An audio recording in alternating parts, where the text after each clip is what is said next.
Oh, they're going to say mini-sode because that's what we call it. Well, I almost did, but then my brain was like, sing it.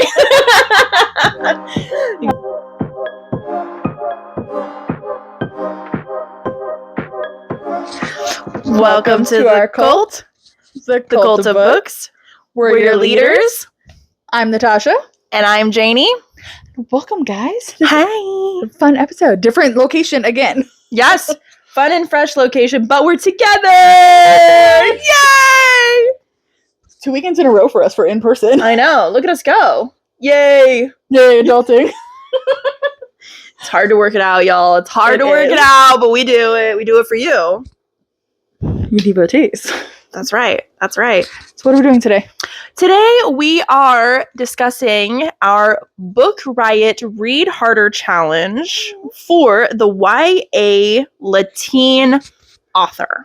Yes, this was my April pick, and we both actually did it, and we both, I think, picked really good books that we enjoyed. Yeah, I really enjoyed my book. I know you really enjoyed your book. I'm stocking it up today. Seriously, spreading the love to all of our devotees out there in the wild. Yeah, we met some new ones today, hopefully. We sure did. Yes. Hey. All right, so go first. Yes. Okay.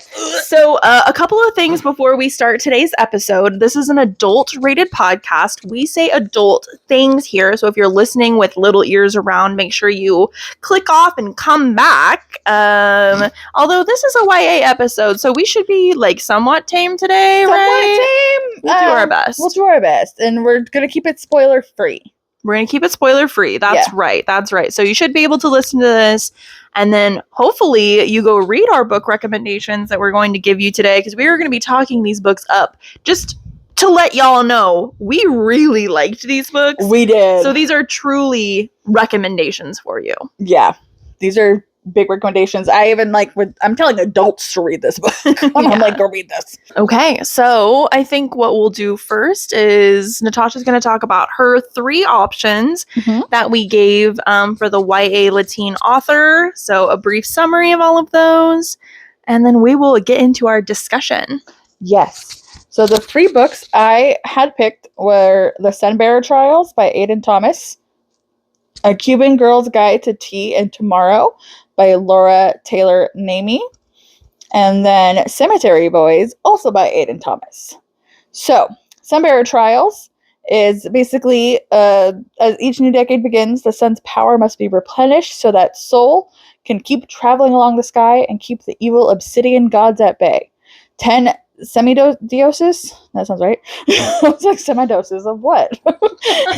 Semidioses, probably semigods. I'm guessing, between the ages of 13 and 18 are selected by Sol himself as the most worthy to compete in the Sunbearer Trials. They said the name, they said the title.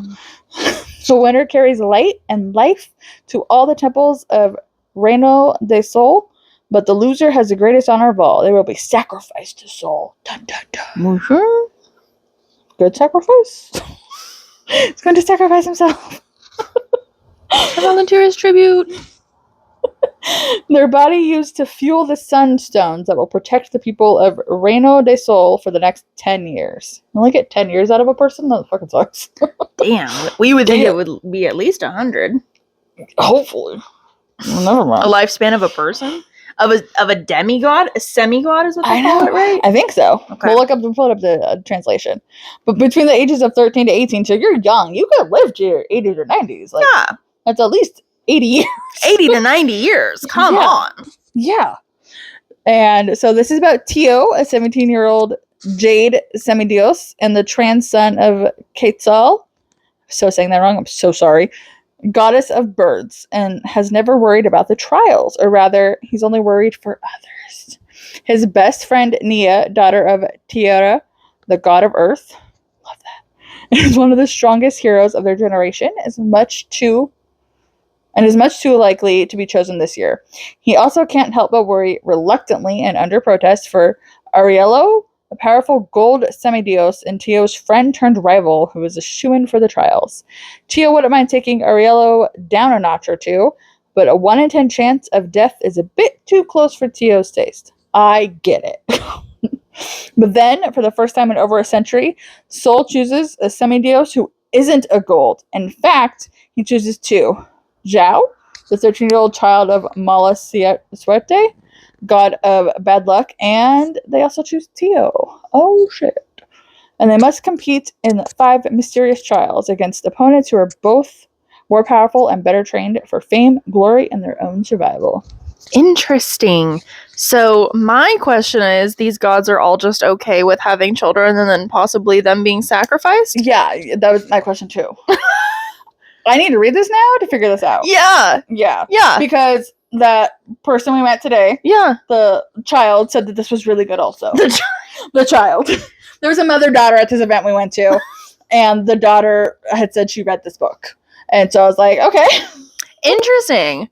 Yeah. They also both read Cemetery Boys. We will have to see if this is what we think it is. Like, yeah, I wonder how the We'll have to gods do, and goddesses. mythology one or something. Oh, that's a good idea. Because we have Blood and Bonds. That's mythology. True. Let us know if you want a mythology episode, guys. Yeah, let us know if you want. Yeah, in the comments below, comment below. Hey, this is a good time to just say, don't forget to subscribe. We are on Spotify. We are on YouTube where you're finding us. We are on TikTok. We are on Instagram. And of course, we are also on Fable. So if you have not yet joined our online book club, we are currently reading Margo's Got Money Troubles. Please join so you can discuss with us, read along with us, and let us know your thoughts. Yes. Don't forget to hit the bell button.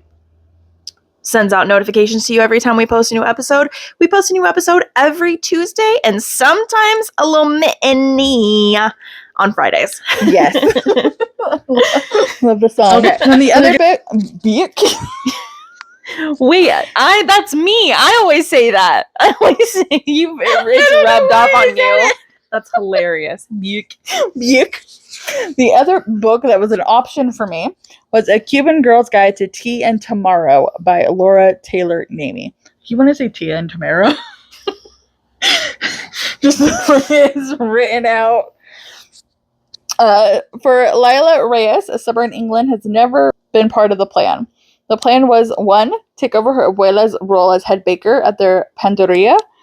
2, move in with her best friend after graduation. And 3, live happily ever after with her boyfriend. Then the trifecta happened, and everything, including Lila herself, fell apart.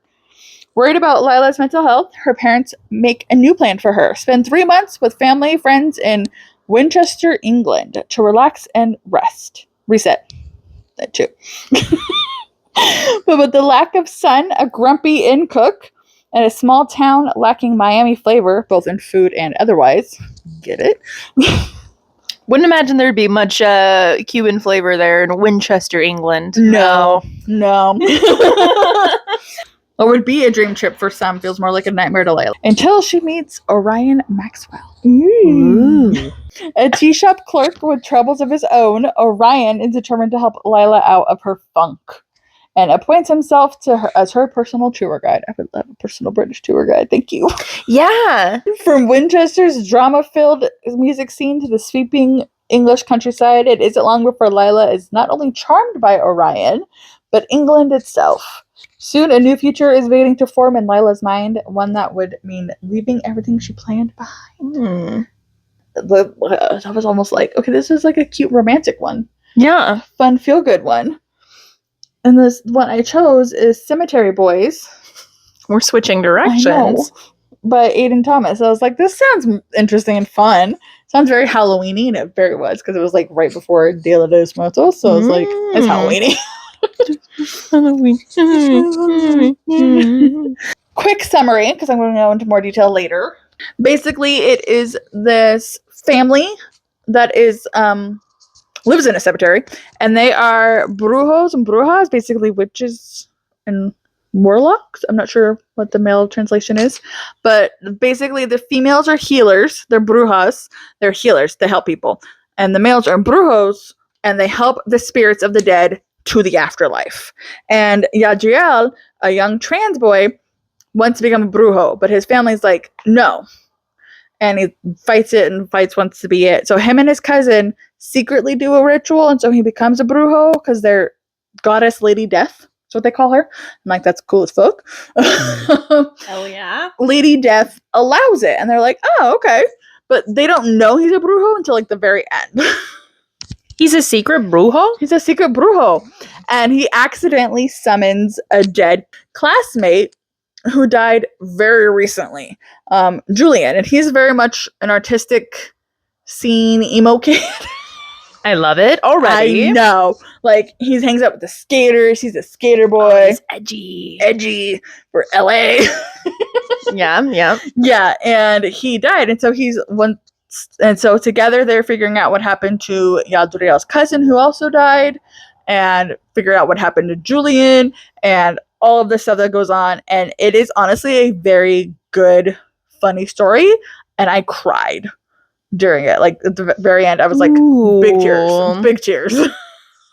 So I'm going to say for now, we'll go into more detail, but not spoiler detail later. Okay. What are your three? Right. So I ended up reading Self-Made Boys, which is a Great Gatsby remix. This is by Anna Marie McLemore, not to be confused with local legend Macklemore. So New York City, 1922. Nicholas Caraveo, a 17-year-old transgender boy from Minnesota, has no interest in the city's glamour. Going to New York is all about establishing himself as a young professional, which would set up his future and his life as a man and benefit his family. Nick rents a small house in West Egg from his 18-year-old cousin, Daisy Fabreguera, who lives in fashionable East Egg near her wealthy fiancé, Tom, and Nick is shocked to find out that his new cousin now goes by Daisy Faye and has erased all signs of her Latina heritage and now passes seamlessly as white. Ooh. Mm-hmm. Nick's neighbor in West Egg is a mysterious young man named Jay Gatsby, whose castle-like mansion is the stage for parties so extravagant that they both dazzle and terrify Nick. At one of these parties, Nick learns that the spectacle is all for the benefit of impressing a girl from Jay's past, Daisy. And he learns something else about Jay. Jay is also transgender. Oh, I love that. Yep. So that's the common theme between our two books, which I love. Not on purpose, you guys. We did not purposely do this. We picked these totally separate from each other. We did. Actually, I don't even think I knew what you picked until after you had read it. Yeah. I know I sent you a voice note, but I don't think you put two and two together of what it was. Definitely, I did not. As Nick is pulled deeper into the glittery culture of decadence, he spends more time with Jay, aiming to help his new friend reconnect his lost love. But Nick's feelings grow more complicated when he finds himself falling hard for Jay's openness, idealism, and unfounded faith in the American dream. And the set in 22 in New York. American dream. 22, yeah. Minnesota. Yep, right after World War I. What? I was like, it's not World War II. Because Jay actually served in World War I as a 14-year-old boy. That shit happened. Isn't that insane? That shit happened. Yep. That shit did happen. Neither one of these books are based on real stories, by the way. They're both fiction. I'm pretty sure it happened in real life and people enlisted. Oh, yeah. No, definitely. Yeah. No, definitely. All right. So our first discussion question today is going to be, what kind of reader would most enjoy your book? So these are both classified as YA. So I think, obviously, for both, younger generation, but also anybody, honestly, open-minded. And this is very open-minded, yeah. different, because the family, for Cemetery Boys, Yadriel's family, still, you don't know his dead name, but they say it. And he kind of flinches and corrects himself, but you don't know what the dead name is, which I love, because I'm like, I don't know. So he's just Yadriel or Yadi. I loved his nicknames. It's so perfect. And they're so adorable. But the family started to become more open-minded at the end. Like, they already were, but it was like, they had slip-ups. Yeah. And it's a big Hispanic family. Big Hispanic culture. So it's very different. But it was just so good and so loving. And it's, again, like a little bit of the spooky, because it is right before and on Dia de los Muertos. So there are, talks of ghosts and spirits, and obviously Julian's a ghost. Yeah. For a good chunk of this. Because, like, at the beginning, you're building up the story. So, yeah. It's, Honestly, just anybody. It does sound really good. It's really good. Aiden Thomas, their writing is amazing. And the person that narrated is trans. Okay. And Aiden is trans, and they go by they, them. You know what? I think the person that narrated my book as well is Really? yeah, I believe so. We'll Was it fact Avi? check that.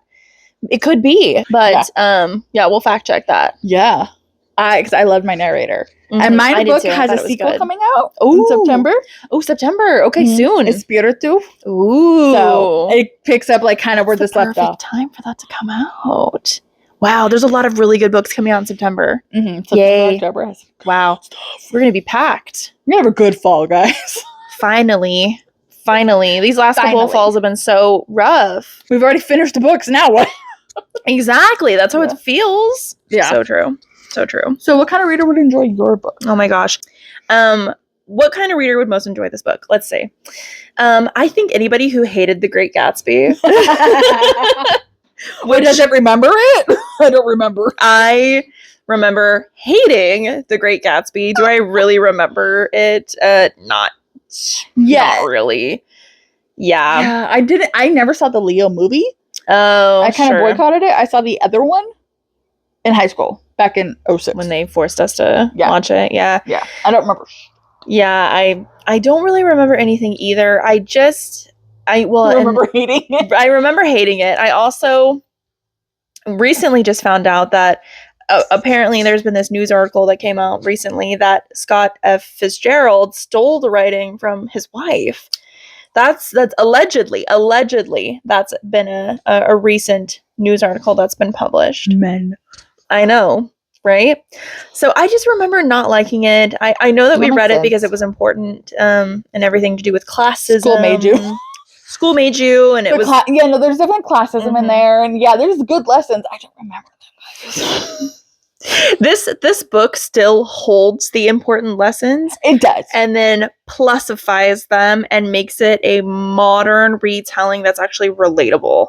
I love that. I would say that I preferred the characters. I love the LGBTQAI twist on it all. I think that it made the story more interesting. Because it's like, it's the wrong side of the tracks kind of a deal, and then the class divide, the wealth divide, then we have the gender divide, and then we have just so many things go on in this story. So I loved, and I remember thinking in the original Great Gatsby that Nick needed to end up with Jay all along. I think everybody kind of felt that way. So I love that there was a piece of that in that book. I do spoiler free. We're trying to keep this spoiler free, but I just think that this story was better done in a shorter version. I think I also agree with you. I think this book is also for anybody. I think this book is strongly for people who did not like The Great Gatsby. Let me fix and you. They're open-minded. Exactly. Next question. What were the main themes or messages of the book, and how did they relate to the story? I think the main themes definitely were acceptance of yourself and others. Because Yadriel did struggle some aspects of accepting himself. He would not use the men's restroom at school. And Julian, as a ghost, was with him 24/7, was like, go use it. Go do this. Like, Julian was encouraging, and that gave Yadriel more, bravery to, go do this and be himself. Which I loved so much. I was like, this is so sweet. I remember you messaging me about that and just being like, this is really heartwarming. It's so heartwarming. And then, I loved it so much. More themes like family. Definitely a big theme of family, and just, being there for your family. Definitely was part of it. They were there, but the family was also dealing with, where's this dead cousin that everybody can feel. In this family, everybody can feel when somebody has died. Oh. So they all felt it, and they're like, where's his body? So right. It was a whole thing. So everybody was distracted for like 4 days. Mm-hmm. But everybody came together. Everybody was there. It was perfect. I think those are like the good main themes of the story. Is it like family, accepting yourself and others, just like definitely were the big things, and it's like it shows and tells, but like very subtle, like not down your throat kind of way, which I loved so much. Again, I sobbed during this whole book. Yeah, especially the end. I was like, oh my god. Oh. It was sad, but because I knew there was a sequel, I knew what was coming. Yeah, but I still sobbed. Yeah, I was like, you're in the moment, you're in the scene, you feel it.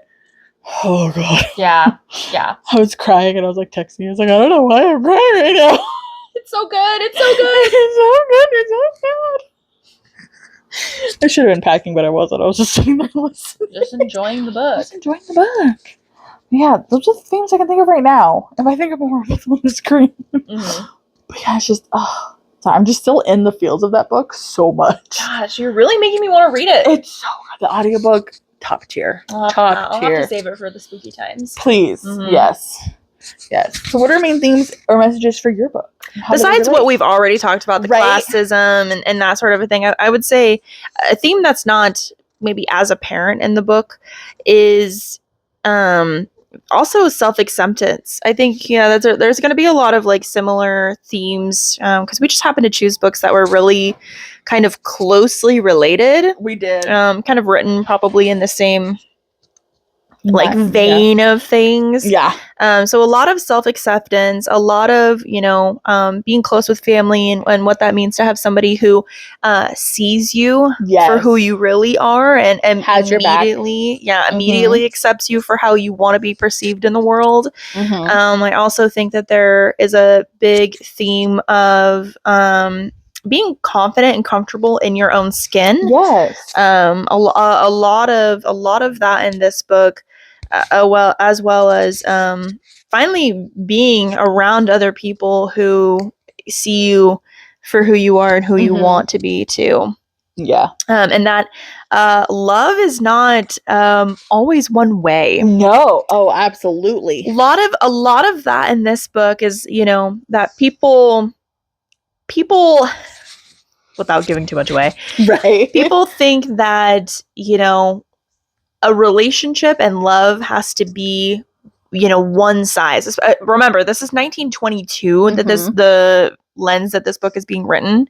So there wasn't, although it is a fictional story, there is a lot of LGBTQ plus people, but it still wasn't socially accepted. Yeah. At least how this book was written. So there's the way they find ways around it. And at the end of the story, they all think that they're gonna, end up with a certain person for a certain reason. I will not say too much past that. And that's very confusing, I'm sure. But like, if you read the book, you'll understand what I'm trying to say. And in reality, love is not always one way. Absolutely. So sometimes it takes communication to figure that out. So, anyways, those were the kind of the major themes besides what we've already discussed. I know, it's like we've touched on a lot. And it's like, it's pretty good. We were talking about like family and having somebody accept you. Gadriel has a female cousin who is a bruja, but she doesn't participate because she's vegan. So and you have to use animal blood. Oh, that's right. Yeah. And she's like, no. And so it's really funny and really sweet, and she's there with him trying to figure things out, and everyone can see every ghost, so she can see Julian and she talks with him and interacts with him too, and it's the interaction between those three. So his whole family funny. Can see Julian? He kind of hid him away. Like would sneak him into the house and stuff, and if few people were around, they were just like, oh, this is just a ghost walk, because ghosts wander around the cemetery. It was just a ghost wandering the cemetery. And Julian's worried about turning into a maligno, which is a bad ghost malignant spirit that's been around too long or has too many emotions, I believe. And he's worried about turning into one because when he gets upset, like, things happen. Yeah. And so it was definitely like, oh shit, is he turning? Ooh. It's good. Interesting. I love it. I like that. So also in my book too, Nick's cousin Daisy, which is another main character in this story, obviously. Daisy's a classic character. Yeah. Classic multi-layered character. Ooh, yes. For sure. You kind of she's like the anti-hero of the story. Okay. You kind of she does stuff that pisses you off. And then, you know, she's like, but there's a reason. Yeah. There's a method to her madness. In which she doesn't ever really explain until the end, and then you're like, oh, I see. I still don't like it, but I get it. Yeah, I still don't love you, but I see why you did things the way that you did them, even though I would have never have done it in that way. You know what I mean? Yeah. No, I get it. Yep. Okay. Yep. Interesting. Yeah. I remember you telling me about this and really loving it. I'm like, okay. I did really like it. Honest, so far. Well, spoiler alert for our June reading wrap up. This is probably one of my favorite books I've read this month. And I've read some good ones. I think mine too so far, if I remember correctly. Oh my god. Look at us. We'll see. Yeah. We'll see. TBD. Okay. Last question. Yes. Who is your favorite character and why? Ooh. I'm trying to think. There's a lot of growth with all of them, but I'm gonna say the two main guys, Julian and Gadriel. Seeing them grow from just like Gadriel knowing Julian from school to kind of being friends to where they end up at the end, it's just so sweet, and it's just really shows like just be there for someone. Like Gadriel was there for Julian has been there for Gadriel. It's like and they're both going through something. They're both going because Julian has to accept the fact that he's dead. Yes, of course. Yeah. And it's just him and his older brother, and he said some stuff, and the brother thinks he ran away, and he doesn't want people to know he's dead. Oh no. And so it's really heartbreaking. Oh my god. And it's just like they're like, where is he? And he's like, I don't know. Oh, they're like, we're trying to find him. And so it's just Does it say how he died in the book too? We learn. What I predicted was correct. I also, like, halfway through, I messaged her and I was like, this is what I think is going on. And I was right.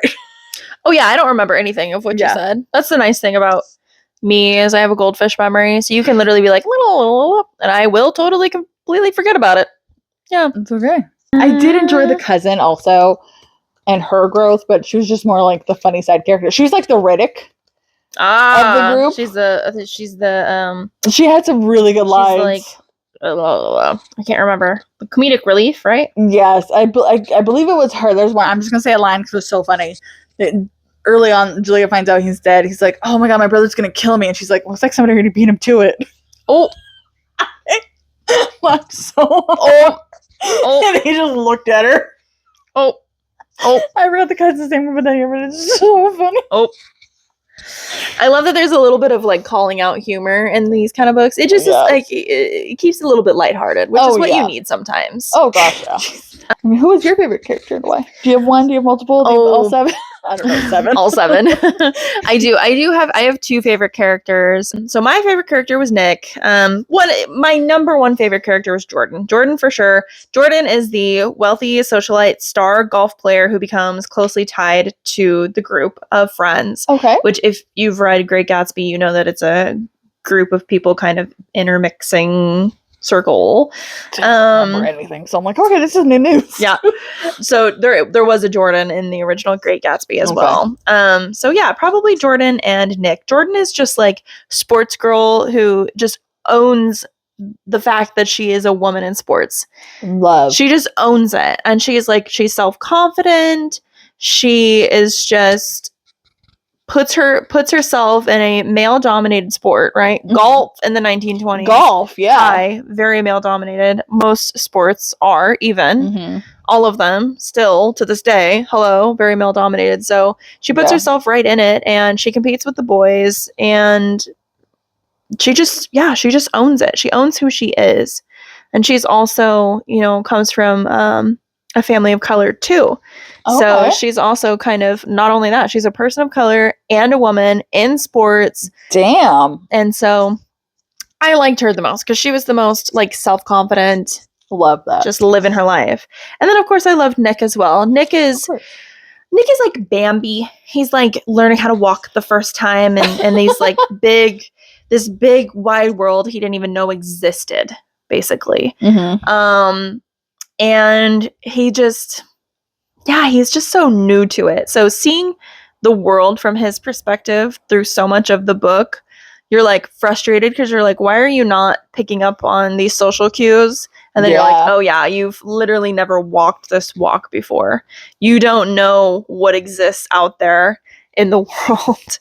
No. So yeah. Exactly. And he's just trying to provide for his family as well. Yeah. So sending money back to his family. Yeah, it was a very heartwarming story, but Jordan definitely was my favorite character. I love that. Yeah. I love that. Well, that is the last discussion question that we have. Yes. So now we're into what do we rate our books? Yes. I honestly 5. 5 stars. 5 stars. 5 wow. stars. The storytelling was so good. I loved it. Aiden did wonderfully. I think I gave it a 5-star. I think this is a 5-star book for me. Okay. I'm pretty sure. Yeah, I would say it was probably a 5-star. I loved the audiobook. I loved how fast it was. Yeah. It was a quick read, which hey, I appreciate now and again a little quick read to enjoy living my life. Yes. So I believe this was 5 stars for me. Yeah. What 10 out of 10 would recommend? Absolutely. Highly recommend this. Any closing comments for us? Closing comments. Read these books, guys. Read these books. Read this book. Love each other, guys. Signing off from your leaders to our devotees. See you next time. Bye, guys. Well, first of all, let me just say, these are also LGBTQ plus IA books. Yes. So we read the rainbow here on the pod. We do. Of course, we're always reading the rainbow all year round, not just Pride Month, but Happy Pride, y'all. Happy Pride.